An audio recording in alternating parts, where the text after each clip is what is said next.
Hi నమస్కారం నుంచి అలాగొన్నారు బాగున్నారండి సంక్రాంతి అనే ప్రత్యేకమైన అల్లుళ్ళకి రోజు అండి. ఎందుకంటే ఒక వారం ముందే వెళ్ళి అత్తగారింట్లో టెస్ట్ వేసి పందెం కోళ్ళు తిన్నట్టయితే తినేసి చక్కగా మళ్ళీ మన శత్రుగానికి అయితే వచ్చేస్తాము. అయితే ఈసారి నేను లేట్ అయిపోయాను పండక్కి. అలాగే బస్ స్టాండ్ ఎప్పుడు ఇసుకేస్తే రాలినంత జనం ఉండేవాళ్ళు, కానీ పండక్కి అందరూ వెళ్ళిపోయారు, నేనే లేటు. అలాగే బస్ స్టాండ్ అయితే చేరుకున్నాక బస్సు అయితే రావడం జరిగింది, కానీ స్టాప్ అయితే ఆగదు. రాజమండ్రి టికెట్ కొట్టిస్తేనే సర్వీస్ రోడ్లో ఆపుతున్నారు.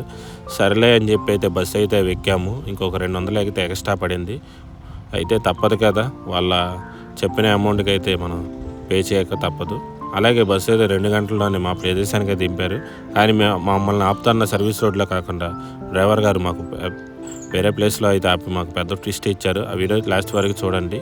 అలాగే నా వీడియో అయితే బాగానే వ్యూస్ అయితే వస్తున్నాయి, కానీ లైక్లు అయితే చేయట్లేదు. ప్లీజ్ ఫ్రెండ్స్, మిమ్మల్ని ఎంటర్టైన్మెంట్ చేయాలని మేము ఎంతో కష్టపడి వీడియోలు తీస్తున్నాము. ఇంకా సపోర్ట్ చేయాలని కోరుకుంటున్నాం ఫ్రెండ్స్. 500 మంది సబ్స్క్రైబ్ అయితే చేరుకుంటున్నాము. పండక్కి అత్తగారి ఊరు వెళ్ళే ఆనవాయితీ ఎలా వచ్చిందో తెలిస్తే కామెంట్ చేయండి ఫ్రెండ్స్.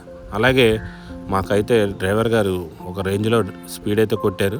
ప్రదేశానికి అయితే తొందరగానే చేరుకున్నాం. కానీ మాకు ఇచ్చిన లాస్ట్ ట్విస్ట్ ఏంటో మీకు చెప్తారన్నా కదండి. అది మాకైతే ఆపాల్సిన ప్లేస్ అయితే ఇక్కడండి. ఎందుకంటే బస్సు కానీ ఆటో కానీ ఇక్కడైతేనే ఆగుతాయి.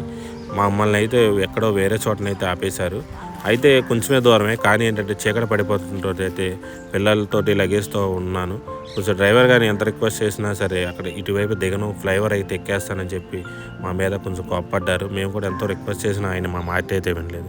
డ్రైవర్ సోదరులకు ఒకటేనండి చెప్పుకునేది, పండగలకి ఫ్యామిలీతోటి పండగ జరుపుకోవాలని చాలా దూరం నుంచి వస్తాం. మీరు అర్థం చేసుకొని మమ్మల్ని సరైన